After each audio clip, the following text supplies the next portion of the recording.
picture of where immigrants like yourself, you were there, you were working, and you had an opportunity to even vote, to cast a ballot and make a decision on who would be leading you. Yes. But you find ourselves today where Africans are not needed, especially those they say are illegal immigrants, and many have said it's because they've come here to take our jobs. You know, the immigrants are here, they're driving good cars as we don't have.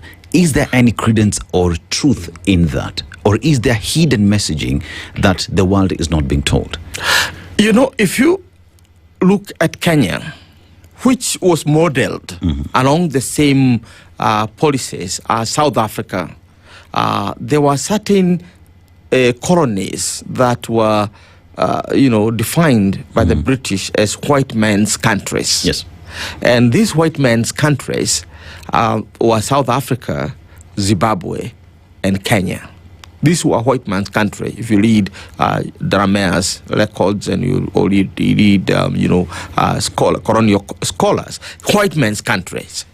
And white man's countries simply meant limiting the capacity of the black person to become anything apart from being labor.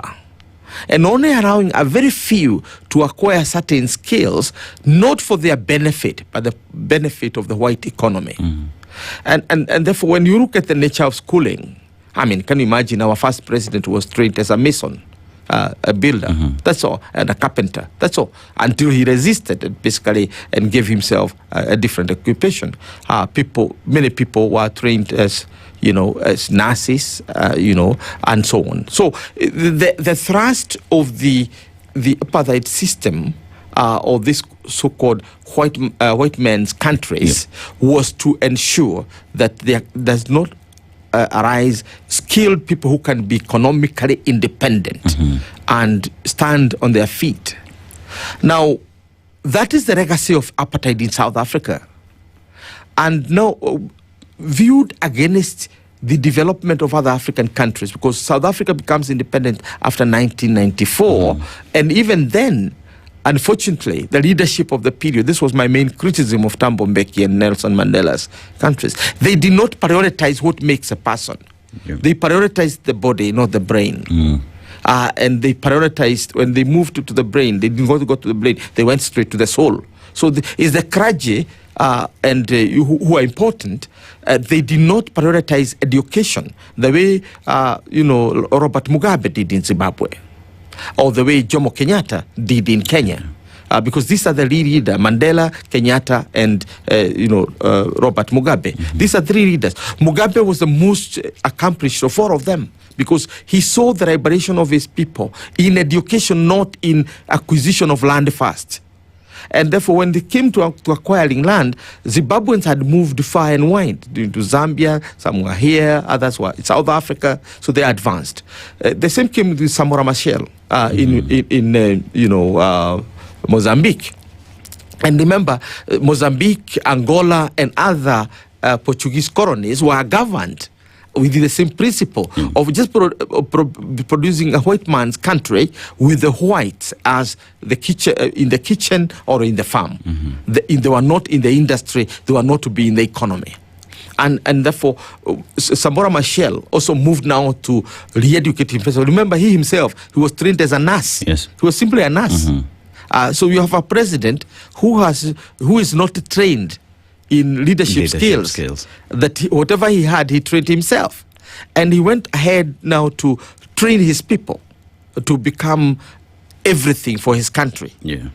And the result is that South Africa became surrounded by black population that is more educated, that has higher business acumen than the South Africans themselves. And therefore, when the blacks move in, they now are able to occupy. Look at me. Let me give you my example so that you see where we are getting. When I was hired at the Human Sciences, before I was hired in the Human Sciences Research Council, I was working for I was working for a kind of a think tank, which was kind of having an informal relationship with the office of the president, and the purpose was to help establish, the African Union, because at that time Thabo Mbeki was championing the institutionalization of Pan-Africanism and its transformation economically under the idea, the mantra or idea of African Renaissance. So the African Renaissance project, as Mandela and Becky's project, was the integration of South Africa to the rest of Africa and the flow of South African capital onto the continent, mining and so on. And at the same time, the bringing of the skills from the continent into South Africa. So I went to South Africa, I traveled from Chicago in the United States of America to South Africa under what they call business visa to establish NEPAD and the Africa Peer Review Mechanism. That was a visa on my passport, Kenyan passport, issued not in Kenya, but issued in the United States.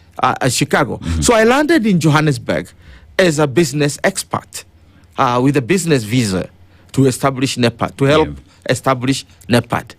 Now, we rose up the ranks, and by 2007, I was now heading a major institution. But before then, foreign organization, the International Crisis Group, had come, and they are looking around to see whether there's anybody from South Africa they can work with. The only person they could find is myself and others. So many of us as Africans, particularly Kenyans, Nigerians, Ghanaians, and Zimbabweans, were literally hired by most institutions in South Africa that needed a knowledge base. So it is therefore that I became the executive director of a government think tank that is answerable to Parliament. You know what happened? By 2008, it became impossible for us even to govern. Because I had, South African government had to hire a person who was junior to me to manage me as a manager. Which doesn't make sense. No, it didn't make sense. I didn't fight with it because that was not my country. But I read the writings on the wall that I have to go back to my country. Fortunately, that time is when also Kenya needed, its citizen to come back. But to begin to imagine that there is a specific officer, I will not mention his name. We co-authored a book together, which is interesting. We co-authored a book with him, but he was purposely hired to attend meetings that I cannot attend as a non-national, as a non-South African. Not because he's senior to me. He's actually working under me. But there are certain board meetings, certain meetings because of the nature of this think tank that could not allow me to go, for example, to NSAC of the National Security Council and so on. And it's the same case with my wife, who was heading a parallel think tank there, that there is always this other person called the president who now guides the executive. So apartheid was institutionalized within the structures of South Africa, and it is